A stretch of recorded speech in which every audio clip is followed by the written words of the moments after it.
Okay, perfect.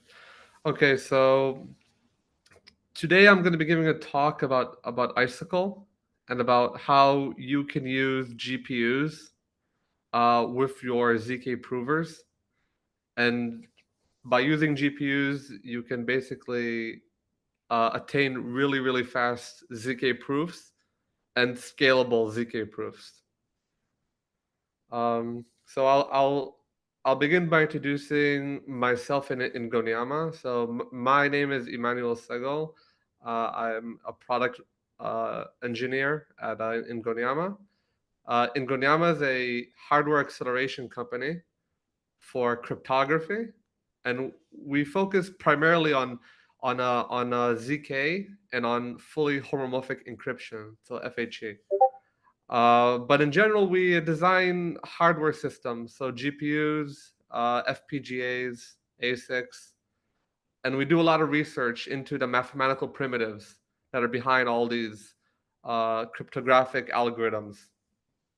So that's a brief introduction to Ingonyama. So today we will speak about ICICLE. So ICICLE is an open source GPU library. It's written in CUDA, and this library implements all the primitives required to write a ZK prover. So for example, we offer MSM, we offer NTT, we offer different like curves, point operations, elliptic curve operations, polynomial operations, Poseidon hash, everything that you need in order to construct a ZK prover system. We offer 3 APIs that developers can use to access all of these accelerations. One is a CUDA API, so it's a C++ API. And then we also offer a Rust and Golang APIs. So by using Rust and the Golang APIs, you can basically just call this function like named MSM, and that function triggers the operation on the GPU, and you don't really have to know anything about what's happening behind the scenes to benefit from this almost instant acceleration. So why did we develop ICICLE?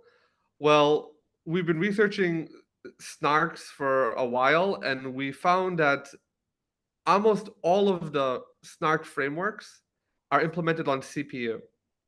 And CPUs, they're pretty powerful, but they're not the best at extremely parallel operations. So if you look at ZK systems, for example, and you look at the core mathematic functions like MSM and FFT, you see that these functions can be extremely parallel friendly.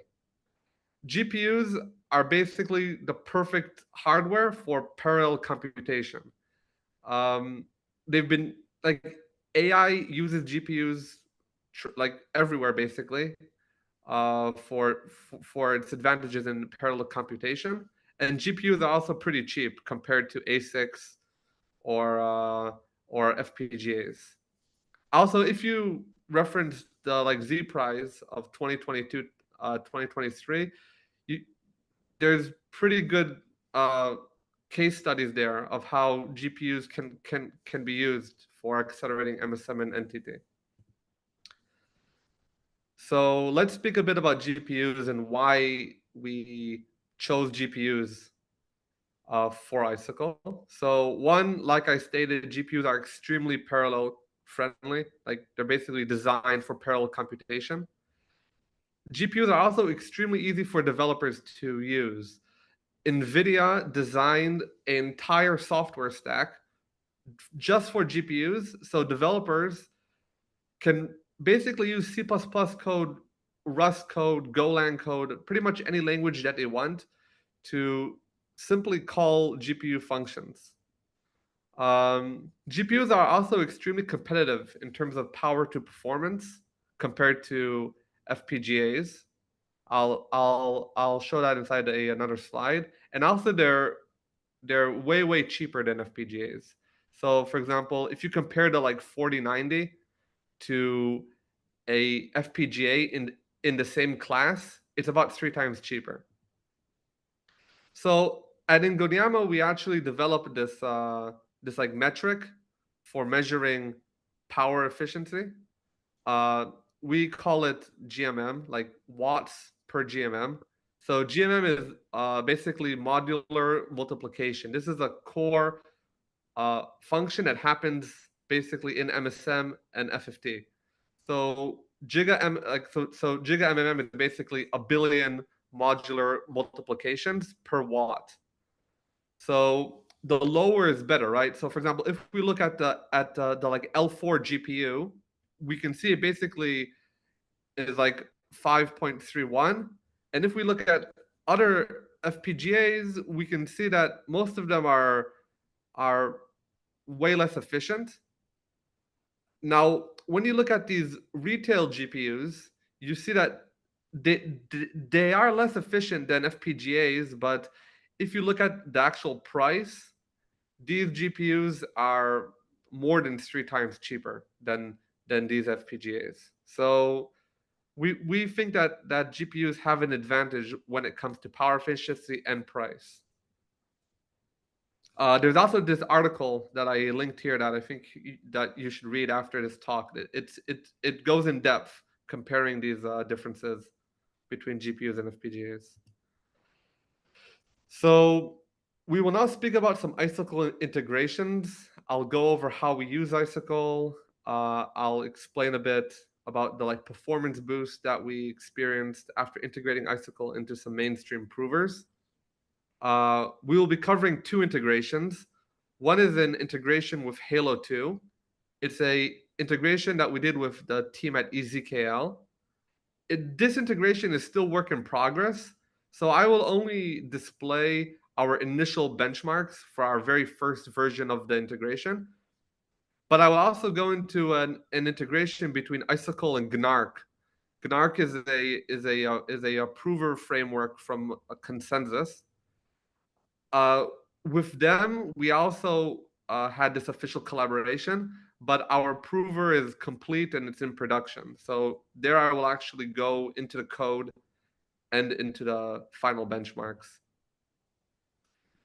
Oh, and also, if you have any questions, feel free just to interrupt me. Yeah. Okay, Yeah, what so does ICICLE stand for? oh, I'll for just put, nothing.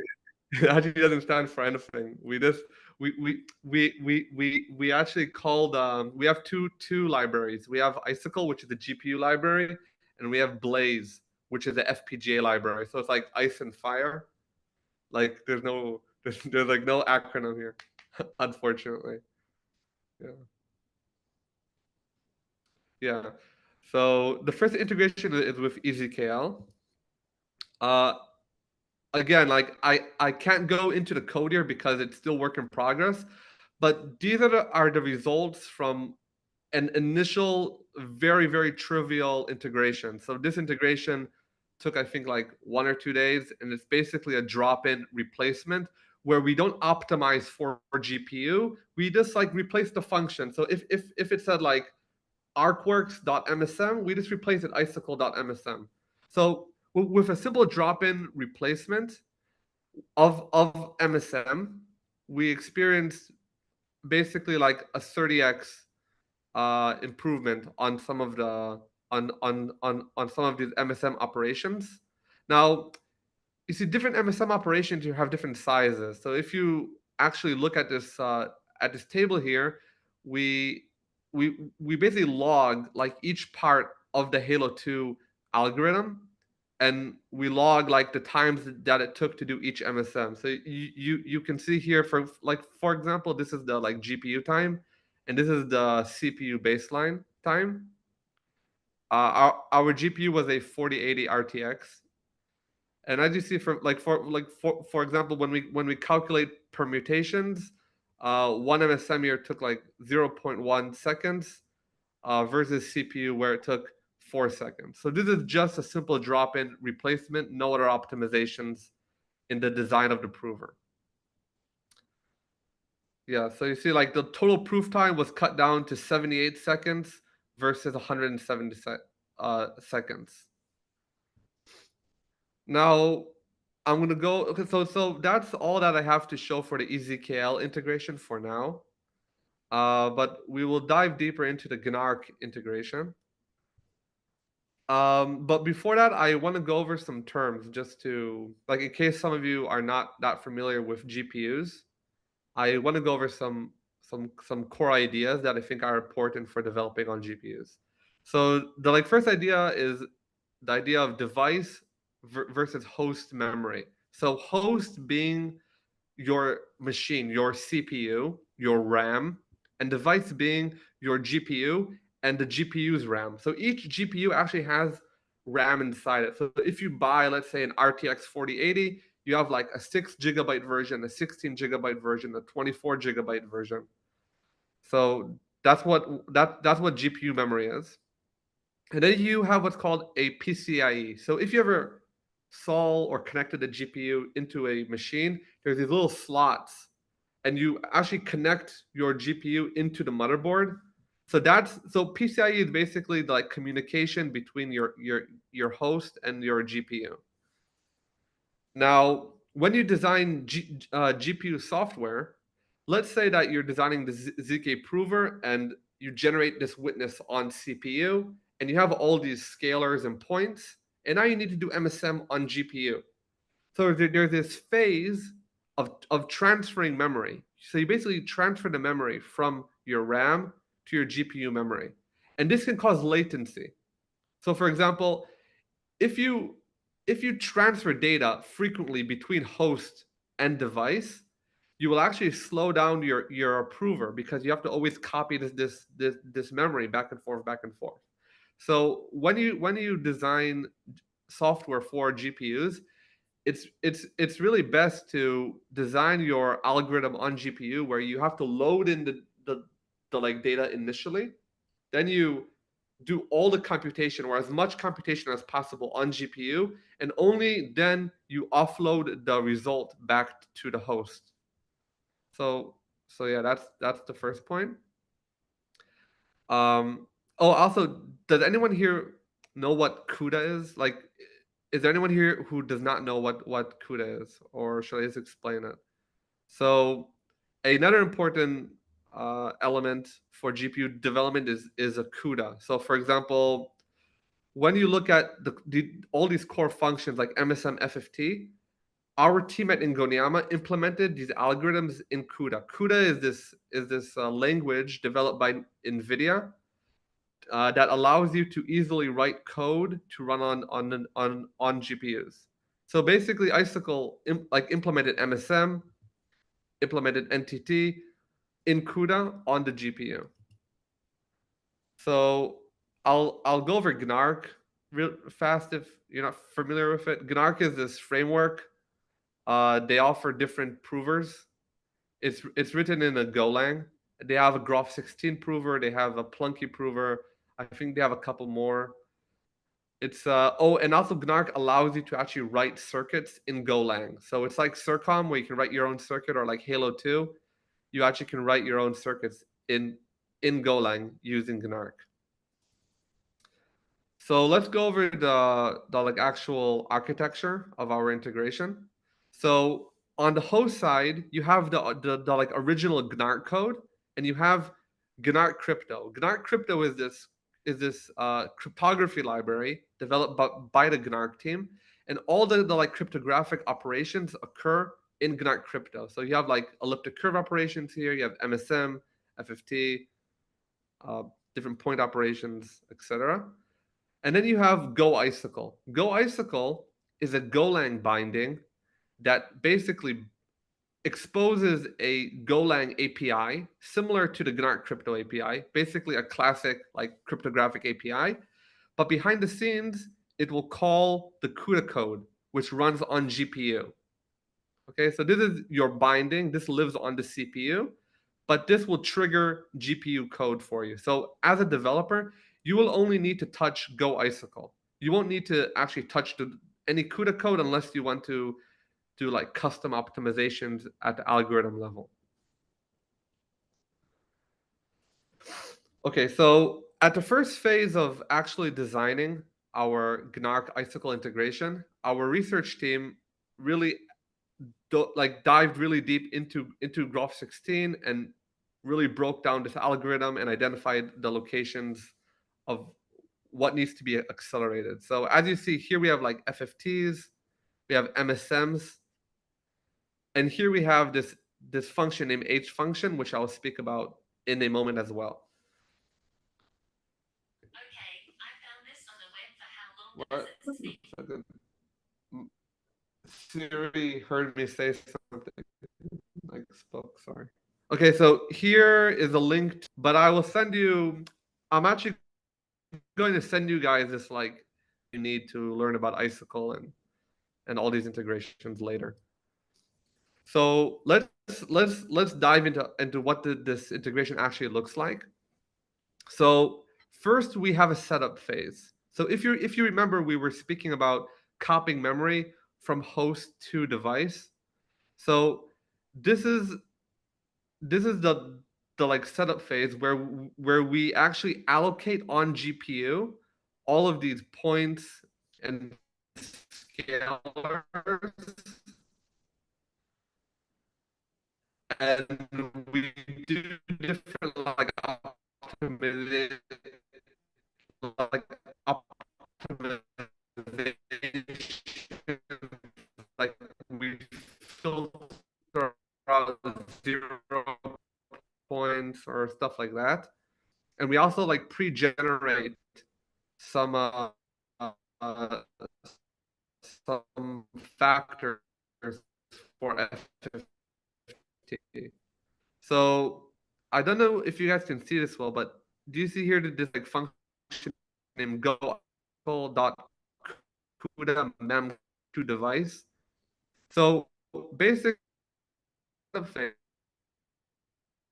is we will copy all of all of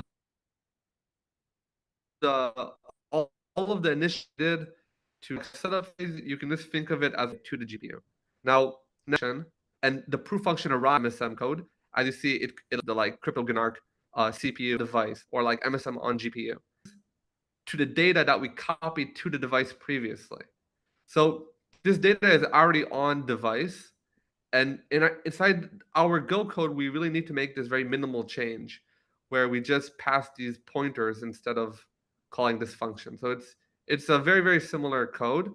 We just swapped out their function with our function, and we have this setup phase. So you basically do this to every single MSM, and you get an MSM acceleration because now you're not copying any data, and you're running the entire MSM on GPU. Now, a couple points about MSM. MSMs are actually extremely like memory intensive. So, for example, because we have all these points on the GPU, we actually found that we cannot run on a single GPU multiple MSMs in parallel. So we have to we actually do MSMs sequentially and not parallel like they were done on CPU, but we still get a performance boost.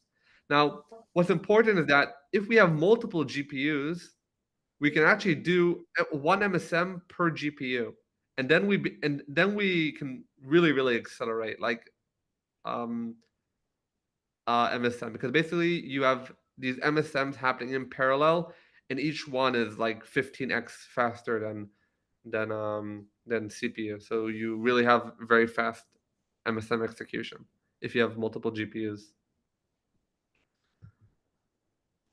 Now, I told you guys about H function. So H function is actually an interesting, like, I guess, case study for how you should write proper GPU code. So if we look at this section of the algorithm, we have these FFTs. Then we take the results of these FFTs and we run them through H function. And then we take the result of H function and we do an inverse FFT. Now, we all know that these FFTs occur on GPU, but this isn't implemented on GPU. This is implemented on CPU. So what would happen here is we would do this computation on GPU, we would copy it to CPU, then we would copy it back to GPU. This actually would hurt performance and actually be slower than a CPU implementation. So Icicle offers all the functions that you would need to actually implement H function on GPU completely. So you can actually, with Icicle, implement these FFTs and this custom H function all on GPU. So this is how it's actually done. This is the original code. You have this FFT inverse, then you have FFT, then you have H function, and then you have FFT inverse. So the first thing that we did, we created these pairs. So you have one FFT inverse, and then FFT, and then we run three of them on GPU in parallel. So instead of running 1, 2, 3, 1, 2, 3, we run like 2, 2, 2, and we run them like each one on like a separate thread, and each thread is calling the GPU with like both of these functions. So that's the first optimization. Second optimization is this polyops function. Polyops function is basically multiplication, subtraction, implemented on GPU. So we have these functions implemented in CUDA, and what happens here is that this is occurring on GPU, and then you just pass the pointers, and then you don't need to copy any data back to CPU. This also occurs on GPU, and then you just pass this pointer here to like a device, and then this will also occur on GPU. And then only the results can be copied back to CPU if you need to do that. So the results of this optimization with ICICLE and GPUs can be seen here. So we benchmarked it on a on a circuit, which is 2 to the power 23 constraints. We benchmarked it on a couple different computers with what like first two have very powerful CPUs with 24, 32 uh, with like 8 or 16 different cores. And then we also benchmarked it on the 3090 Ti and the 4080 Ti. Here are the like the in detail uh, results. So we went from basically 7,000 milliseconds down to 1,400, and our speedups for NTT were times 15, MSM times 4. This is running on a single GPU, by the way. So, for example, if we put every MSM, or even if we just added one more GPU and split the MSMs between the GPU, we would see a times 8 here. And the general prover speed increase was times 5. And this was on a Brevis circuits. Yeah, and now everything here is also open source, so you guys can actually look at this implementation. And if you want to, you can even use, without having to touch ICICLE or without having to touch any GPU code, you can use the Gnark prover today with GPU acceleration. Yeah, so I think like that's really what I wanted to show you about this integration. Now I'll I'll really fast just like cover like what we offer at Ingonyama to members of this hacker house. So Ingonyama is an open source company, and all of our research is open source or open sourced eventually. All of our code is also open sourced eventually. All of ICICLE is developed in public, and we really thrive on collaboration and on all of the ethos of like open sourceness.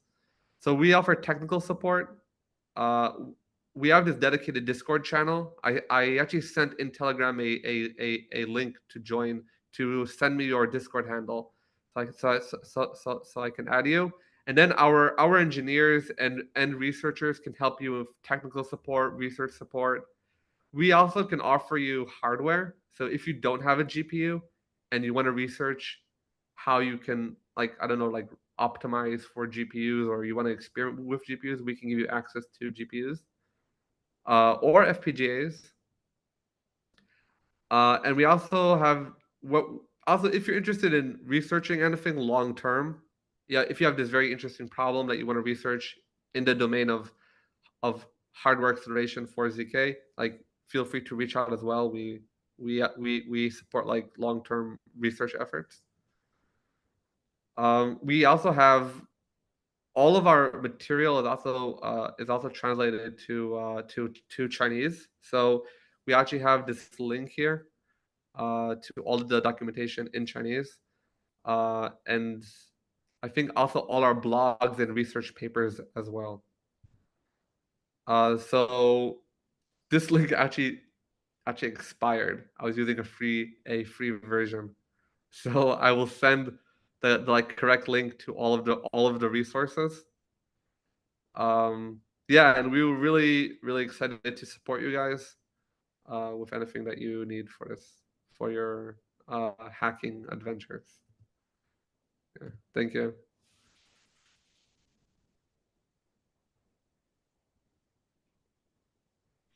So I have a question. Can you hear me? Yes. So did you integrate with Hello 2? Yes. So the like branch is actually public. I can send you the branch that we're currently working on for Halo 2 integration.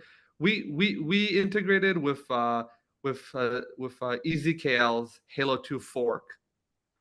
So you can actually use. I think our integration is usable. Like the branch isn't broken, so you have partial GPU acceleration. Yeah, but it. So the second question, sorry, you can continue. No, it's okay. Sorry, it's okay. So the second question, I've been using the SPPRK repo to accelerate Hello 2.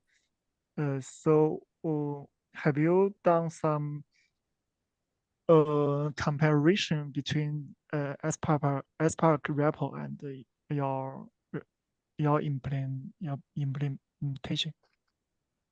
Do you mean between like Spark, the like cryptography library? Yeah, SPPRK. Yeah. This is We also have GPU acceleration. yeah we have benchmarks. I can send them over. I can ask. I have to ask the like team for them, but if you want to see comparison, I can provide this. Yeah, Let me write you it can down. Let me just. I'll like write it down and I will send you this link. Okay. Because I don't remember the exact comparison off the top of my head. Okay. Thanks for your time. And the last question is, when I do the GPU acceleration, I found the same problem as yours. That it's a memory problem.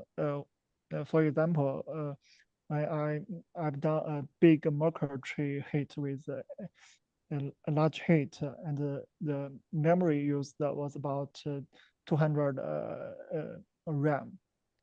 So I see you told you have done some optimization on memory, so you can divide the memory uh, to GPU and down the sections. So I was wondering how you do this, and is the repo has a repo open source? Yeah. Yes, the like, repository is open source. I can send the like link to it. How we did it is really during the like setup phase. Let me send you the actual link.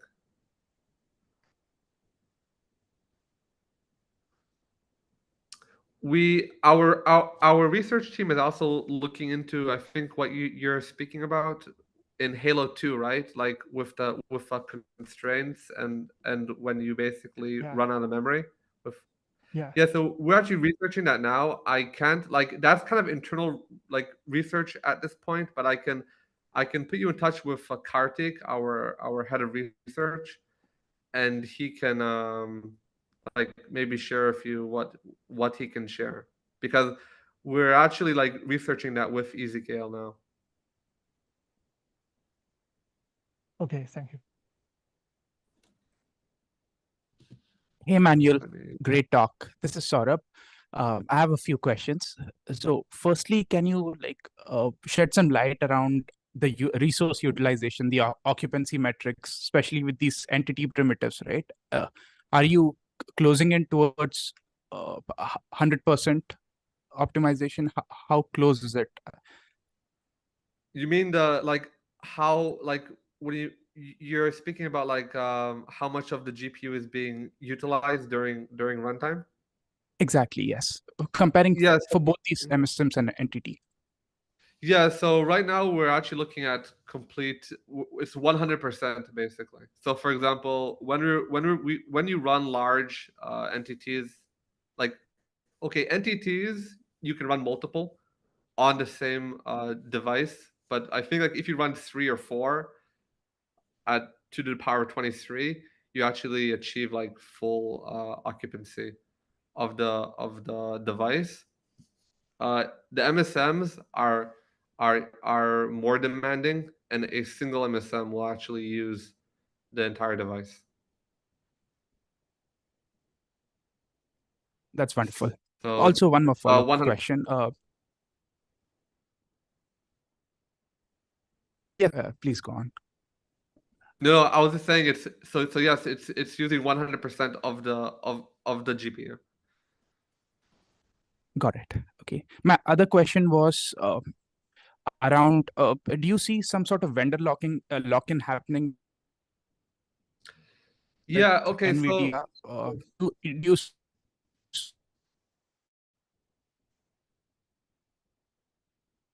uh, sorry, it broke up. I didn't can hear what you were saying.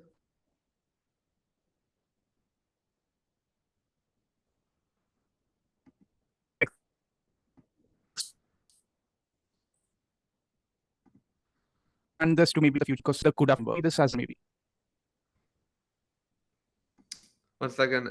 Sorry, it broke up. Something happened. It just broke up. I couldn't hear you. I turned off my camera because I don't know like why it broke up. Can you repeat No your worries. question? Yeah, absolutely. Sure.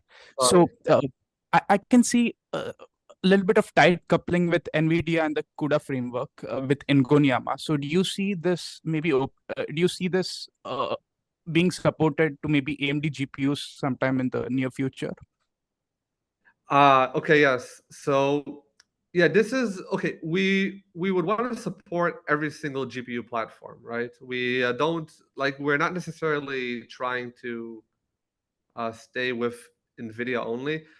The issue with this is really, I guess, like it's time consuming to re-implement in like every language. So like you have to implement it like for AMD for like AMD inside different languages because there's like no way to compile NVIDIA like CUDA code to AMD efficiently. There's like different hacks that you can do, but it's not the most efficient way to do it. And like if you want to support Mac like M1 chips GPUs, then you need to write it in like metal. So currently, that's not really on our near-term roadmap.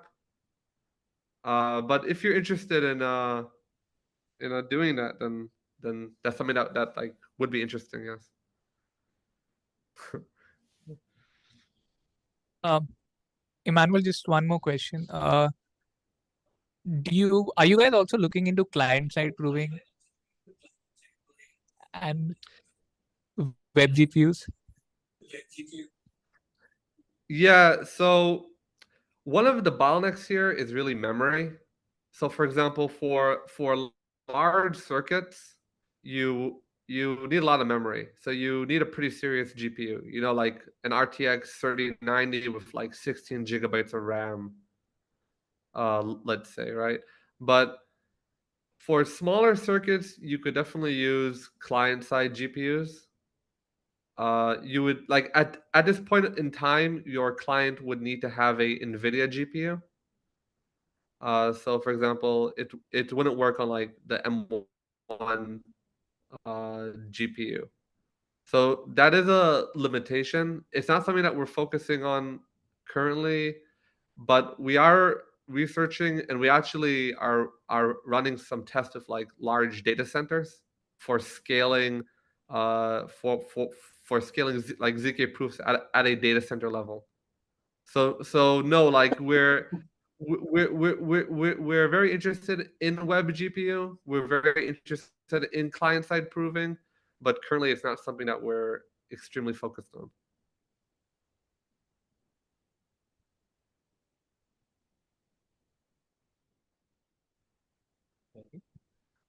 So yeah, I will have that.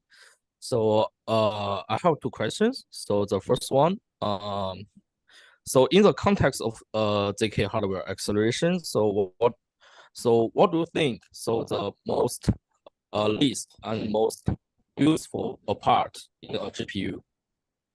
So like the GPU has a lot of ALU, right? But maybe some part are useless for the ZK acceleration. So could you target or give me some answer for this question? Yeah, so okay, so what we found like what's really good about GPUs is that you're basically able to implement so for example our MSM algorithm, right? It works on like on this idea of buckets where you basically like parallelize the entire MSM computation into many buckets. Now, with GPUs, I think like this is where they really became like useful, where we were able to use uh, like all these like kernels really efficiently and basically run this algorithm really inside a parallel way. That's where GPUs really shine. So yeah, like that's it. Like I think like what we found most useful about GPUs is that they basically offer massive parallelism without a lot of effort. So for example, like implementing the same thing in FPGAs would be more challenging from the start than doing it with GPUs. So like development times are way faster, I think. So yeah, that's what we really found to be useful about GPUs. Okay, so in your opinion, so what's the most useless part? So, because we should have if one person want to buy a GPU, so he have to pay a lot of money, right?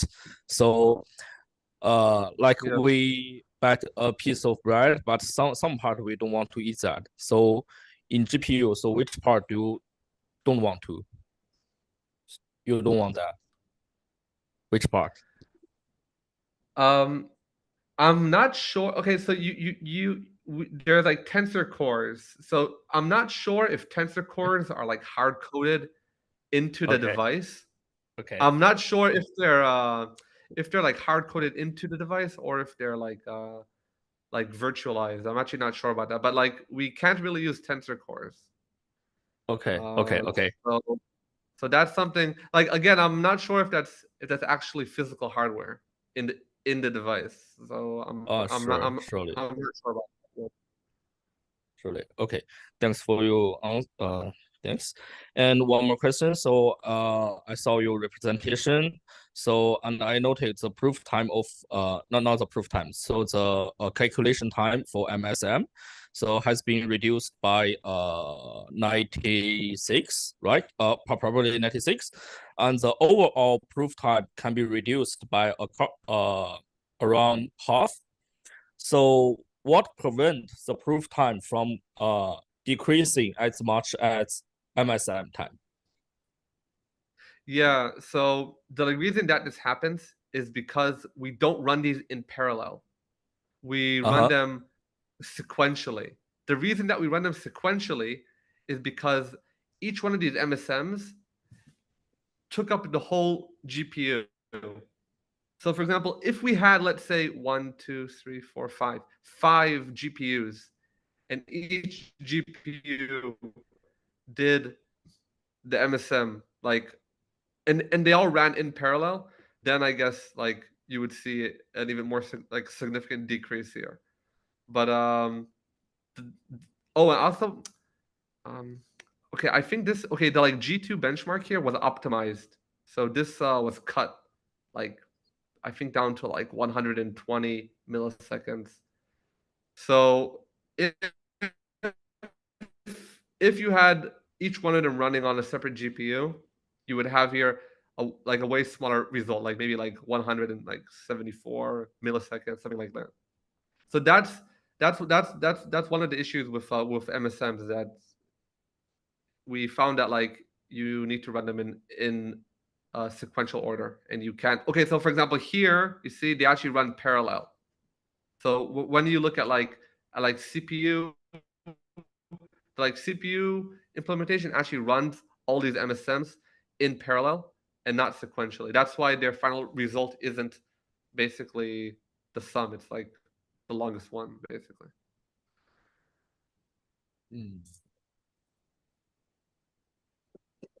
Okay. Was that clear? Or did I not explain it? Mhm.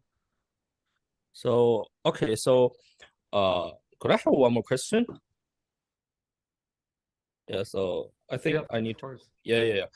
Because you know the not only so the MSM is not the whole part of ZK proof, right?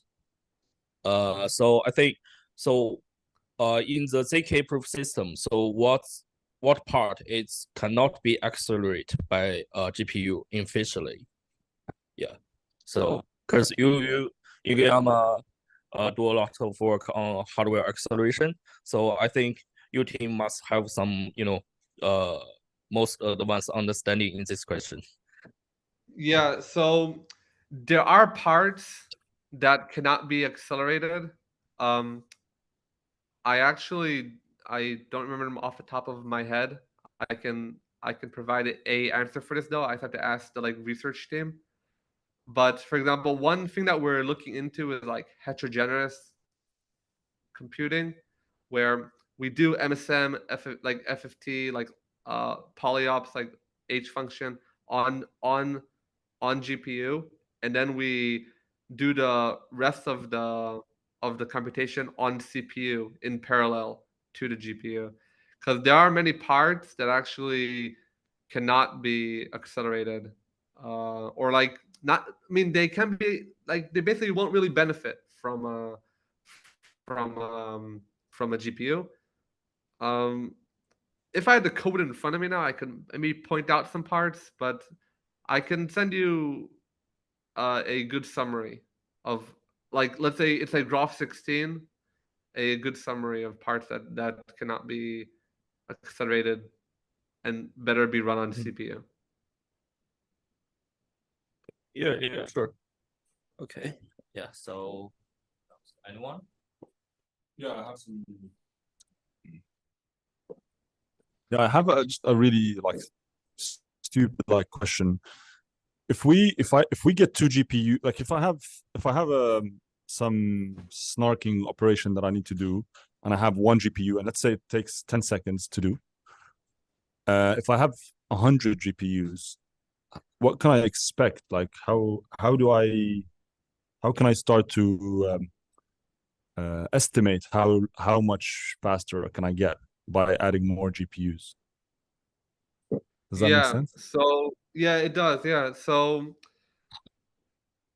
okay, so for example, to find out that like answer, you really need to run benchmarks for your use case. But in general, I would say that, like, for example, looking at like this, like graph 16 and like this circuit,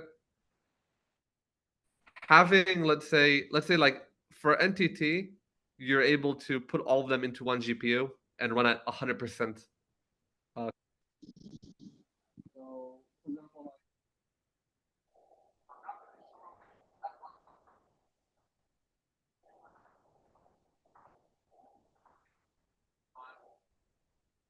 Maybe add one more GPU and you would like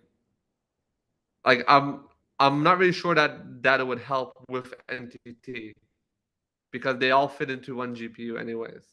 But for example, with MSM, because you need to run 4 and you can only do one at a time, like this is a like really obvious place where you would need more GPUs. So like to answer your question, it's kind of one, like a combination of understanding the algorithm that you need to accelerate, and two, like benchmarking. So like it's hard to say, let's say like given like some algorithm, how many GPUs you need without like researching the algorithm. So, and then also benchmarking it. So yeah, I actually also don't have an answer for like the number of GP. Like if you ask me right now for Graph 16, what's the like optimal number of GPUs? I actually would have to benchmark that because we didn't benchmark that. But what you're saying is there will be a number, like let's say 100 or I don't know, let's say 10, where if you go past it, you stop getting any improvements. Is that what you're saying? Yeah, There's an ideal number. Yes, because it's like a balance between like how much of your GPU is being used. Like you don't want to have, let's say, 100 GPUs where each one's using 1%. Also, like when you have multiple GPUs, okay, so if you implement some algorithm and you use multiple GPUs, you have different ways of implementing it. So for example, if you do each MSM on GPU, then you would need to like copy the like result back to a CPU, right? Now, if you're doing like some more advanced algorithm, where let's say you split one MSM across multiple GPUs, so like a quarter of the MSM is happening here, a quarter of the MSM is happening here, a quarter is happening here. You need to also like move the data between the GPUs themselves to get the final result. So it's really like a balance between how much of your GPU is being utilized. You would really want like all your GPUs to be utilized to the maximum.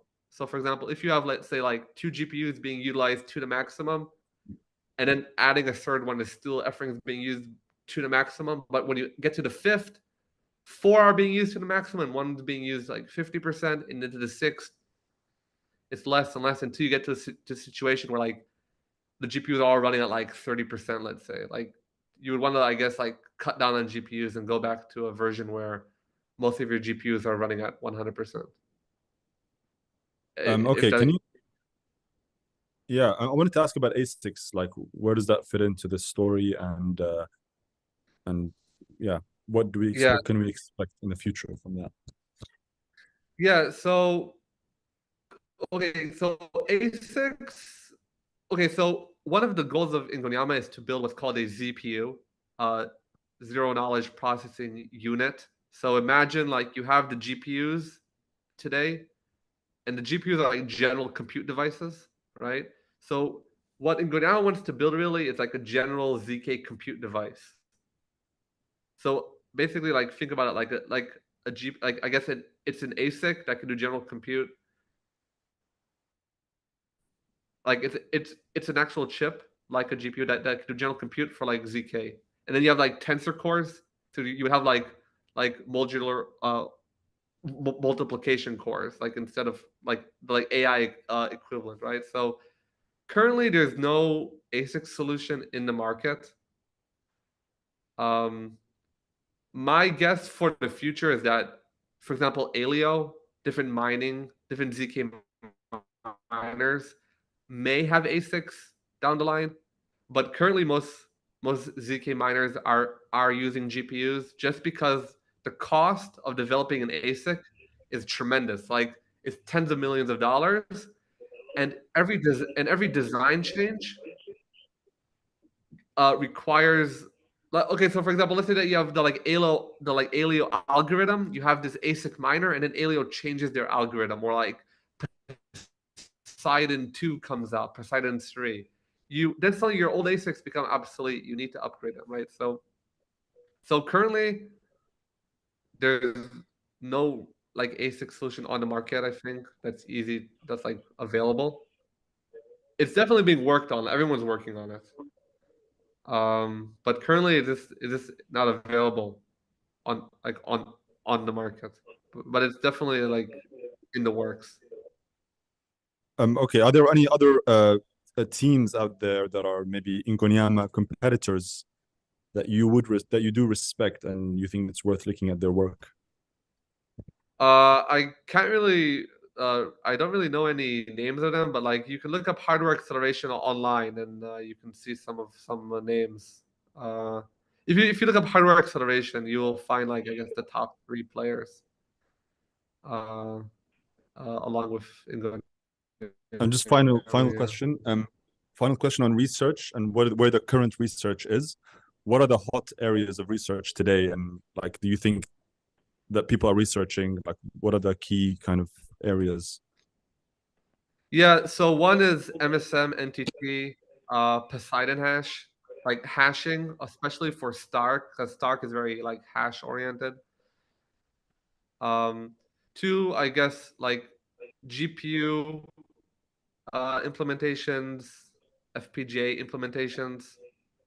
Those are very popular. Like, and then 3, I think a lot of people are working on like combined systems. So, for example, how do you take, let's say, a couple FPGAs and then run proofs on it, or how do you, let's say, like if you look at like Scroll, right? Scroll miner.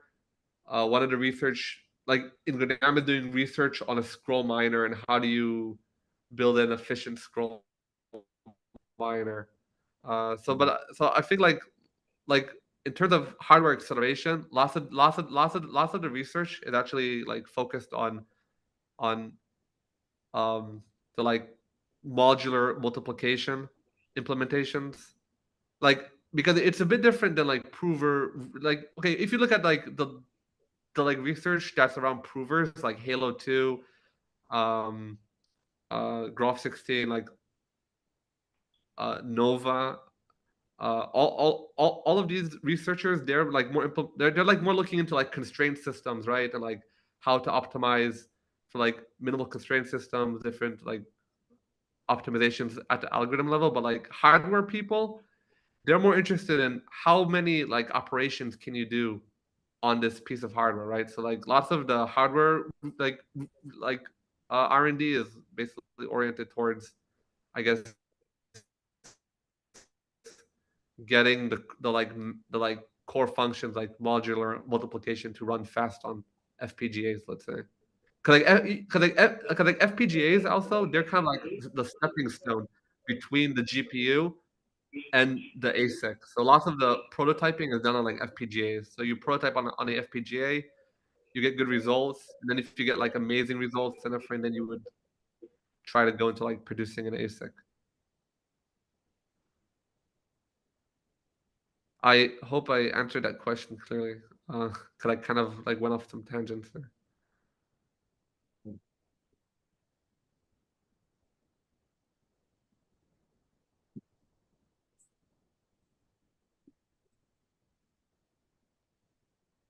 I might ask one more. If you were to take a guess, a wild guess about the first ASIC to do such a thing, what would it be? Like, what would be a good candidate for that's ready? Maybe like if you were to take a guess. Yeah. Hey, currently I don't know anything on the market. Like there's really like there's some on Twitter. There's some people that like showed some ASICs that they built, but like these ASICs are on very old architecture, and they're like on very low clock speed, so they're not really fast, and they're not really like it's kind of like experiments. So it's hard. I can't really point out a project, I guess. One interesting project though is actually, did you guys ever hear of Urbit and Zorp? So if you look at Urbit and Zorp, that's actually an interesting project.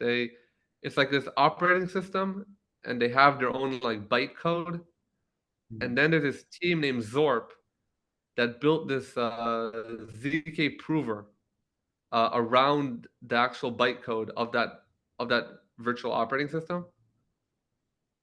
And what's interesting there is that like their operations, it's like what's interesting there is that they also have this FPGA implementation. Now, I never really tried to run any of it, but it's interesting directions, and it's an interesting experiment because there's like there's like this existing operating system, and there's this and there's basically this like ZK prover that can run the bytecode of that operating system.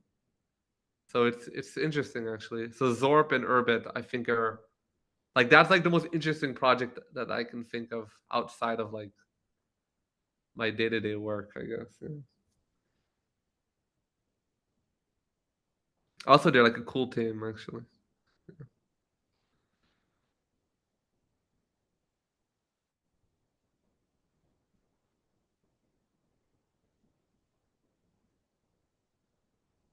All right, seems we don't have any questions for now, but Immanuel and the team are all on our Telegram chat, and you have the Discord to add on. Any questions, you could feel free to ask there. And if we have more questions coming up, we can also schedule for another session. So thank you so much for today.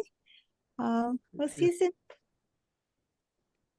Yeah, so don't forget to send your Telegram handle so I can add you to the group.